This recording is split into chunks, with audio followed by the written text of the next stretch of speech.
यशोमती मैया के नंद लाला। यशोदा ने और नंद महाराज ने बहुत प्रार्थनाएं की है प्रभु से। प्रभु के आशीर्वाद से ही तो गोकुल को मिला है ये। प्रभु इसे कुछ होने दे सकते हैं क्या? पर राक्षसी इसे अपने साथ लेकर गई थी, तो इसकी शुद्धि करनी पड़ेगी। शुद्धि? और राक्षसी के तन को अग्नि में डालना होगा। आत्मा कितना भी बुरा कर्म क्यों ना कर ले, परमात्मा यही चाहते हैं कि हम अपना कर्तव्य निभाएं। जो तन त्याग चुके हैं उनका अंतिम संस्कार करना जीवित व्यक्तियों का ही कर्तव्य है। बहन योगमाया, एक बार फिर से बचा लिया तुमने।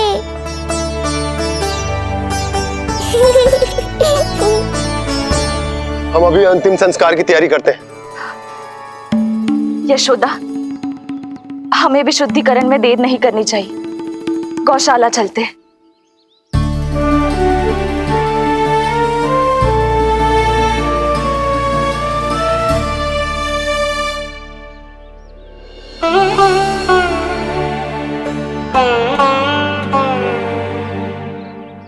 इसका तन बहुत विशाल है, इसके शरीर को खंडित करना होगा, अनेक चिताएं जलानी होगी। आओ सब मिलकर हाथ लगाओ।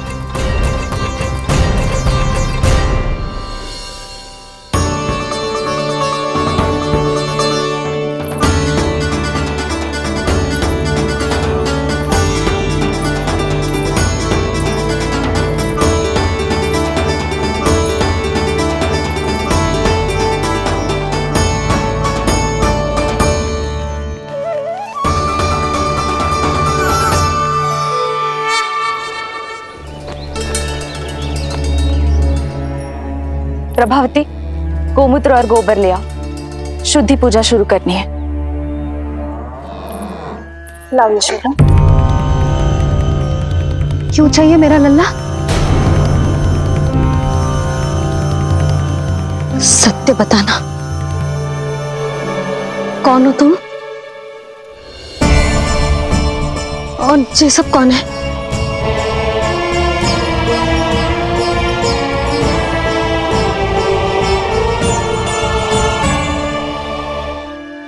यशोदा, मैं रोहिणी जिज्जी और ये सब गोपियां तुम्हारी सखियां।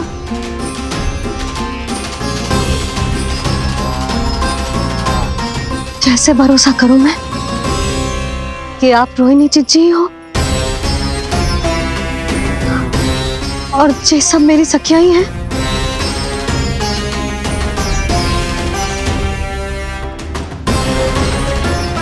कैसे भरोसा करूं कि आप जो दिख रही हो सत्य में वो ही हो, कोई और ना हो?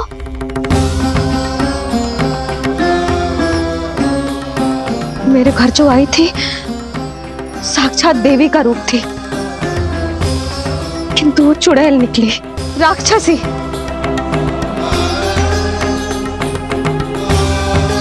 बस अब मुझे किसी पर भरोसा ना करना है।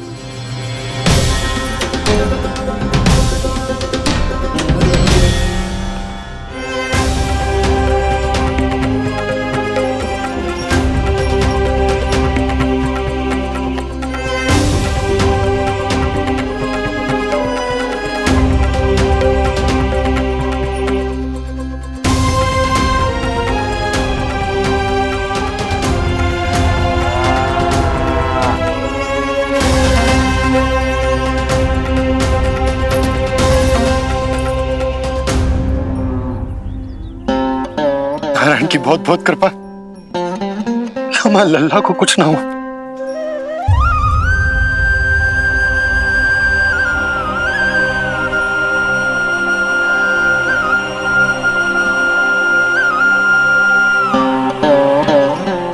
यशोदा, शुद्धि करना आवश्यक है। उसके लिए अपनों पर भरोसा करना ही पड़ेगा। आपको पता भी है यहाँ क्या हुआ है ना, इसीलिए आप तो मत ही बोलो कि मुझे किस पर भरोसा करना है और किस पर ना।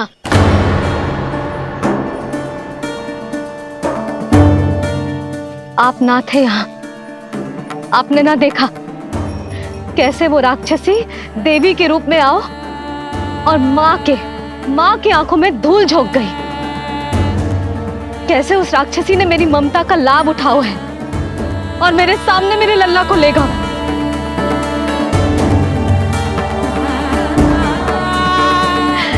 ये सब आपने ना देखा क्योंकि आप यहाँ थे ही ना।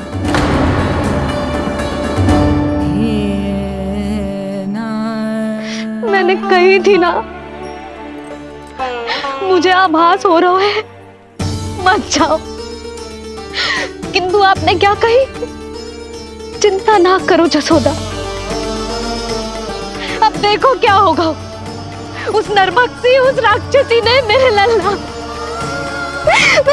यशोदा, यशोदा, मेरे लल्ला। यशोदा।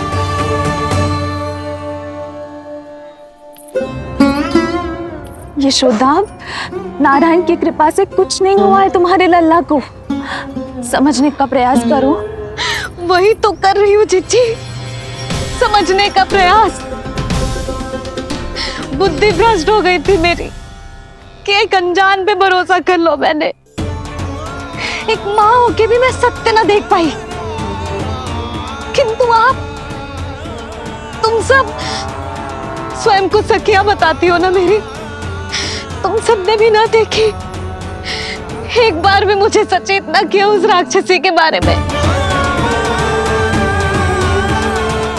यदि कुछ हो जाता मेरे लल्ला को तो कहाँ जाती, क्या करती, किसको दोष देती?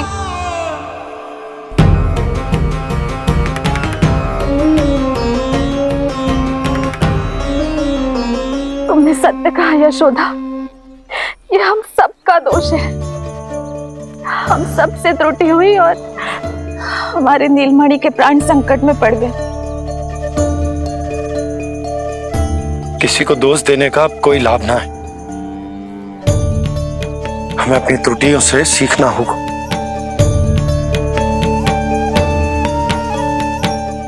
एक भूल हम पहले ही कर चुके, शुद्धि ना करके दूसरी भूल ना करेंगे यशोदा। हाँ यशोदा, उस राक्षसी ने हमारे नीलमणि को विष पिलाने का प्रयास किया था। नारायण की कृपा से अब हमारा लल्ला ठीक है, किंतु उसके स्वास्थ्य के लिए शुद्धि पूजा करनी ही होगी। घबराओ मत मैया, अब सुरक्षित हूँ मैं। आते दो।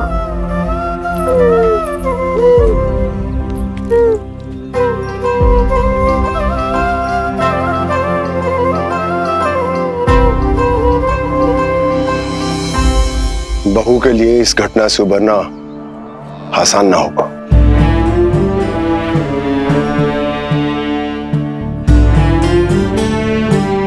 और गोकुलवासी भी इस दुस्वप्न को शीघ्र भुला नहीं पाएंगे। बहुत भयभीत है वो। सामान्य मनुष्य के लिए राक्षसों से रक्षा संभव न है, और प्रभु ने कर दी। अब साहस भी वही देंगे। चिंता मत करो बाबा, पूतना स्वयं सबका भय दूर करने में सहायता करेगी।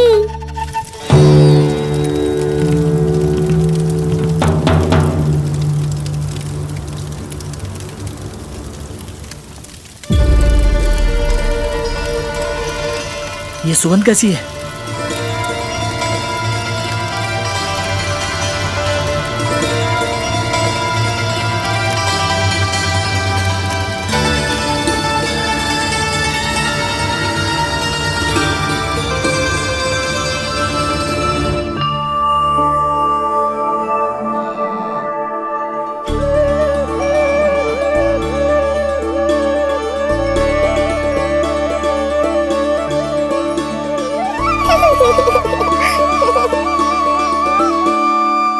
ये सुगंध कहां से आ रही है?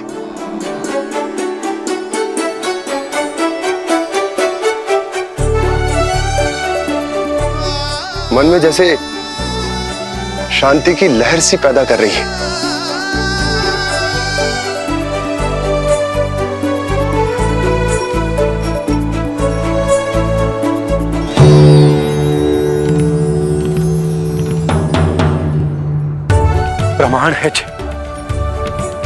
प्रमाण है कि श्री हरि नारायण ने ही हमें संकट से बचायो। उनसे परम गति पाकर ही कोई इतना पवित्र हो सकता है कि उसके चिता से भी सुगंध है। आप सही कह रहे हो बाबा। विष मिलाया तो क्या, दूध तो पिलाया था मुझे पूतना ने।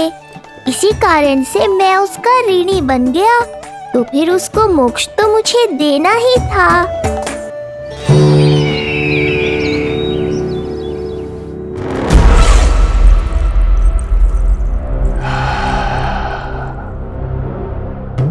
ये कोई साधारण सुगंध नहीं,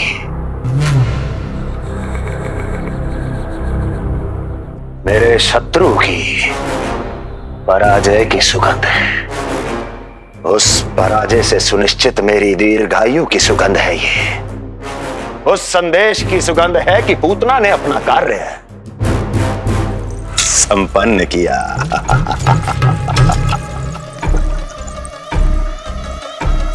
उस विष्णु पर मेरी विजय की सुगंध है ये।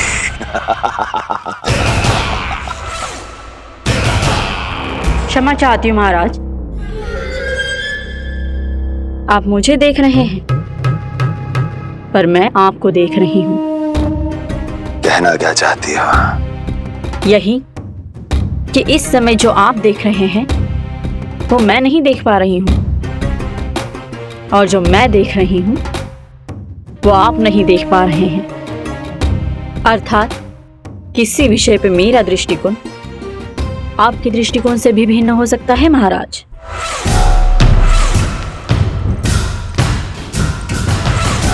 पहेलियां बुझाना बंद करो, सीधा सीधा कहो, क्या चल रहा है तुम्हारे मन में? जब तक मैं अपने नेत्रों से प्रमाण नहीं देखूंगी तब तक मैं नहीं मानूंगी कि ये सुगंध आपके विजय की है या पराजय की। प्रमाण के लिए तुम्हें अधिक प्रतीक्षा नहीं करनी पड़ेगी अस्ति।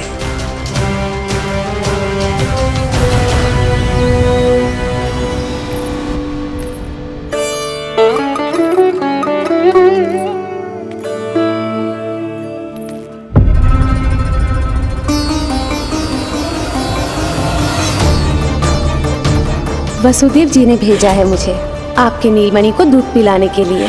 इससे मेरी गोद अपरिचित नहीं लगेगी, ऐसा अनुभव करेगा कि अपनी माँ की गोद में है। आप काजल ले आइए, अपने हाथों से टीका लगाऊंगी। कितना प्यारा बच्चा है ये, कहीं मेरी ही न दृष्टि लग जाए। कैसे एक अपरिचित पे विश्वास कर लो तेरी मैया ने? उसने कही थी कि वो मथुरा से आई है और वसुदेव भैया ने भेजा है उसे दूध पिलाने के लिए। इसका तो यही अर्थ है कि उसे पता था कि आप मथुरा में हो और वसुदेव भैया से मिले हो। फिर शक और शंका का प्रश्न ही ना उठता था। नन्हे बालकों को खाने वाली वो राक्षसी कहीं मेरे लल्ला को यशोदा, इसमें तुम्हारा दोष ना था तो फिर किसका था? पूरे गोकुल में उसने हमारे भवन क्यों चुनो? और बल से ना बहाना बना के वसुदेव भैया ने भेजो है कि मैं उसका विश्वास कर लूं। मेरे ही लल्ला को निशाना क्यों बनाया उसने?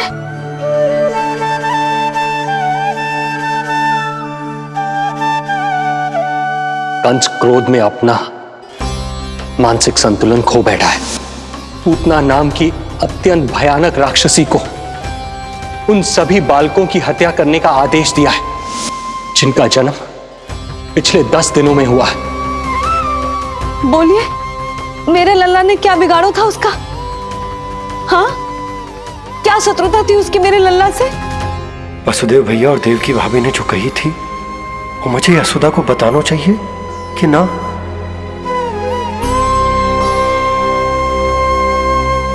ना ना ना बाबा, बिल्कुल मत बताना। मैया को पता चला तो ये और भयभीत हो जाएंगी। रात दिन केवल मेरी चिंता और रक्षा में ही डूबी रहेंगी। क्या सोचने लगे आप? अवश्य ही आपको कुछ पता है जो आप बता ना रहे। बताइए, बताइए ना। आज तक कुछ ना छुपाया हो मैंने इससे, फिर आज कैसे? ना ना, मुझे बताना ही चाहिए। लो कर लो बात। अभी अभी तो पूतना के आघात से मैया बाहर आई है, आप फिर एक नया झटका देना चाहते हो? ऐसा मत करो बाबा।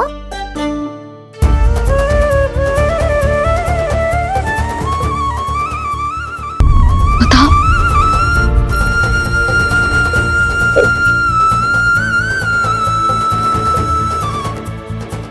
आज जब मैं कंस से मिलो तो उसने अच्छे से मेरा स्वागत करो। अब मुझे ही कुछ करना पड़ेगा।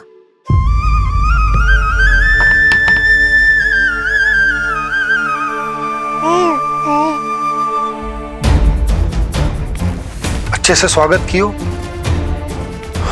मिठाई भी खाई, सब ठीक तो, पर यहाँ कुछ ठीक नहीं था। अब बस किसी तरह आप विषय बदल दो ताऊ जी। गोकुल के बारे में मेरे मन में कुछ विचार आ रहे हैं। मैं तुमसे उस विषय में चर्चा करना चाहता हूँ। सुनिए, आप लोग वार्तालाप करो। लल्ला को भूख लगी आई होगी। हाँ,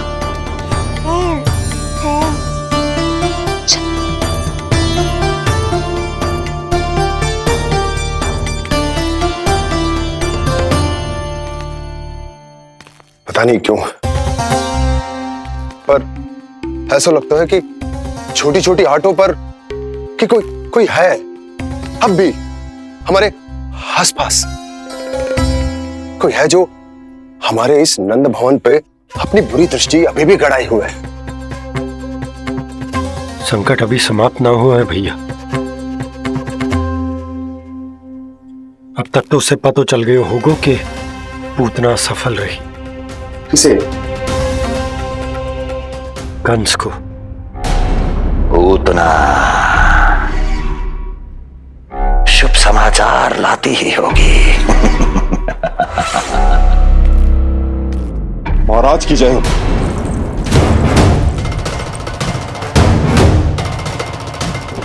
देखा, समय भी कंस को प्रतीक्षा करवाने का दुस्साहस नहीं करता। भीतर ले आओ उसे। किसे महाराज? और किसे दुर्जन? पूतना को। क्षमा कीजिएगा महाराज, किंतु वो नहीं रही।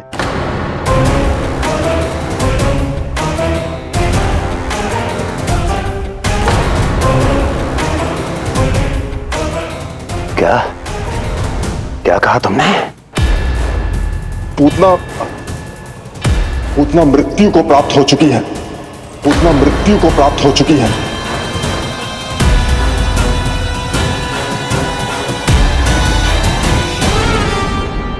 पूतना की मृत्यु के समाचार सुनकर कंस क्रोध की अग्नि में जल उठे को। नन्हे मासूम बालकों की हत्या करने के लिए पूतना को कंस ने भेजे तो इतना निर्दय, इतना स्वार्थी भी कोई हो सके? कंस की क्रूरता की कोई सीमा ना है भैया। इसलिए मुझे तो भय लग रहा है कि पता नहीं कंस आगे क्या करेगा, क्योंकि पूतना की मृत्यु हमारे लल्ला को हमारे भवन में मारने के प्रयास के कारण हुई थी। नंद भवन में? जी महाराज, मृत्यु के पूर्व पूतना नंद भवन ही गई थी। नंद के पुत्र को मारने का प्रयास ही कर रही थी।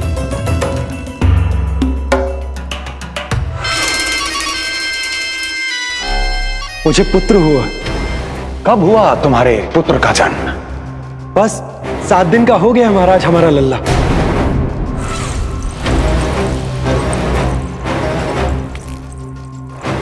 और उस बालक का क्या हुआ? बालक, क्षमा कीजिए महाराज, किंतु उसे तो एक खरोंच भी नहीं लगी। वो पूरी तरह सुरक्षित है महाराज। किंतु एक बात और है महाराज, हम जब कई समय से रानी रोहिणी को ढूंढ रहे थे ना, यहां से भागने के पश्चात उन्होंने गोकुल में आश्रय लिया है और उनका 1 वर्ष का पुत्र भी है। पूतना मारी गई नंद के यहाँ। रोहिणी कहाँ है? नंद के यहाँ। नंद का रहस्य तो गहराता ही जा रहा है महाराज। नंद का रहस्य तो गहराता ही जा रहा है महाराज। नंद का रहस्य तो गहराता ही जा रहा है महाराज।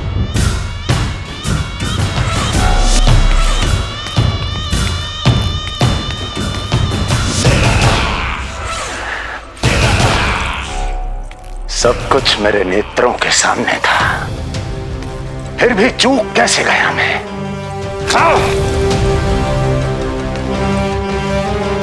पहले ही समझ जाना चाहिए था। यदि वसुदेव किसी पर स्वयं से अधिक विश्वास कर सकता है तो वो नंद ही है। तो क्या वसुदेव और देवकी ने नंद के साथ मिलकर आपके विरुद्ध कोई षड्यंत्र किया है? कहीं ऐसा तो नहीं कि उस बंदी गृह में कुछ ऐसा हुआ हो जो आपकी जानकारी के बाहर हो महाराज। मुझे तो लगता है महाराज कि आपकी बहन और आपके बहनोई दोनों ही आपके शत्रु विष्णु के साथ मिले हुए हैं। प्रारंभ से ही मुझे मूर्ख बनाया दोनों ने। मैंने तो उन्हें जीवन दान दिया और क्या किया उन्होंने मेरे साथ? धोखा।